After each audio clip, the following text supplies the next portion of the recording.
Chapter 14, Squirreling. Do you admire Aquila and Priscilla, Paul's helpers in Christ, and who were so skillful in the scriptures that they were able to teach a young minister the way of God more perfectly? You will find that one reason for their familiarity with the scriptures was that they had a church in their house. It was doubtless recognized in regard to spiritual as well as in regard to temporal things, that if any provide not for his own, and especially for those of his own household, he hath denied the faith, and is worse than an infidel. J.W. Alexander. Thoughts on family worship. Have you experienced feeling like a squirrel?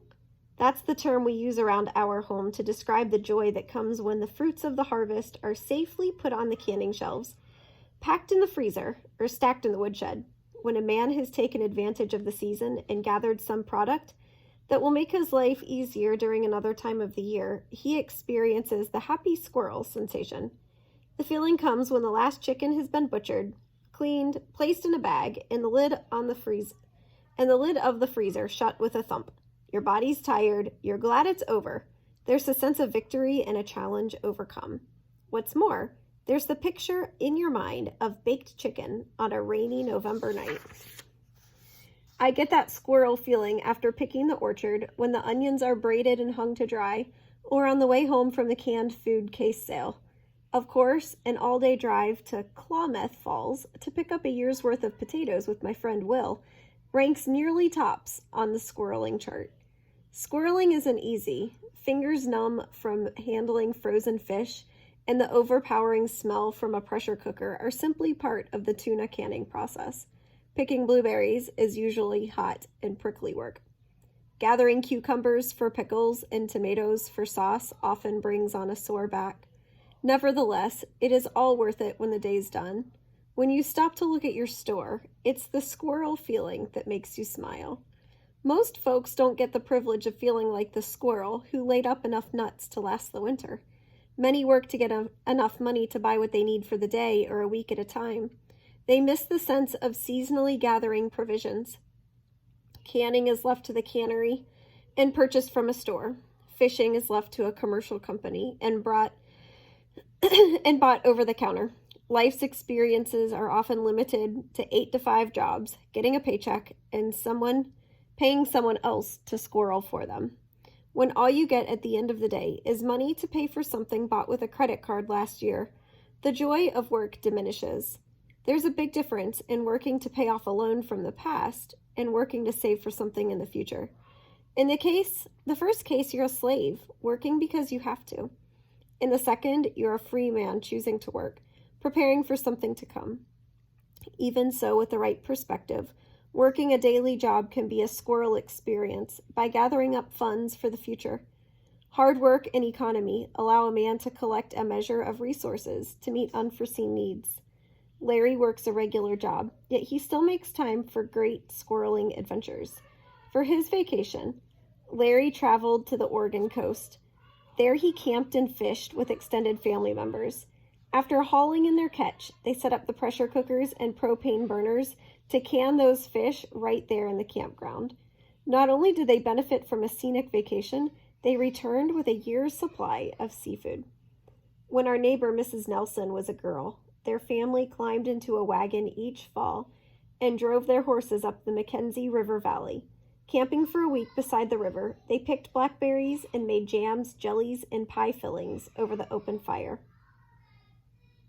There's a place for water skiing and dune buggy riding vacations. However, if you're looking for ways to enjoy life, consider squirrel outings. Then, when the weekend is over, you've not only had a great time in a beautiful setting with the folks you love, you return with useful resources for the winter ahead. The goal of squirreling isn't to obtain a hoard of supplies. The goal is to lay up, ahead of time, the resources for approaching needs and even a little extra to give away. Paul's advice to the new Christians in Ephesus was, "Let him that stole steal no more, but rather let him labor, working with his hands, the thing which is good, that he may have to give to him that needeth." When our girls were young, we found an abandoned Italian plum orchard. After obtaining permission, we gathered over 50 gallons of plums. We had enough to can, dry, eat fresh, and give away. Months later, we still had bags of dried plums to take on outings and share with friends. Those family trips to gather plums and the squirrel feeling we shared are great memories. As a young man, you might not have a lot of money to help around the home, and maybe you're a little bored during the summer. That's the perfect time to look for opportunities. Is there an apple tree that nobody wants to pick? Are berries growing along the roadside? Maybe somebody's vegetable garden overproduced and the owners have green beans coming out of their ears. These are God's gifts to you, just as nuts are His gifts to diligent squirrels. It's an opportunity to gather and store what you've harvested. Canning, freezing, drying, and tending a smoker are all fascinating skills that many men have never acquired. Do you know how to harvest, cook, or prepare food? I'm not talking about buying it at the supermarket and popping it into a microwave oven. Many of life's greatest memories are tied to harvesting, preparing, and eating food with family and friends. The man skilled in these areas is a great asset to any group. His efforts bring joy to many people and put happiness in his own heart. God designed men to sense pleasure when they work at the basic responsibilities of life, like providing food for a household. Accept it as a privilege rather than a burden. Every diligent man has the opportunity to experience that happy squirrel feeling as he gathers God's gifts for his family as a resource to give away. Who then is that faithful and wise steward, whom his Lord shall make ruler over his household, to give them their portion of meat in due season? Blessed is that servant whom his Lord, when he cometh, shall find so doing. Of a truth I say to you, that he will make him ruler over all that he hath. Luke 12:42-44. Questions. Get your notebook and your pencil. Write the date. Chapter 14. Question number 1. Why do squirrels gather and store nuts?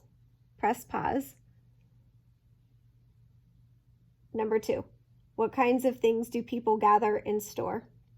Press pause and write down your answer.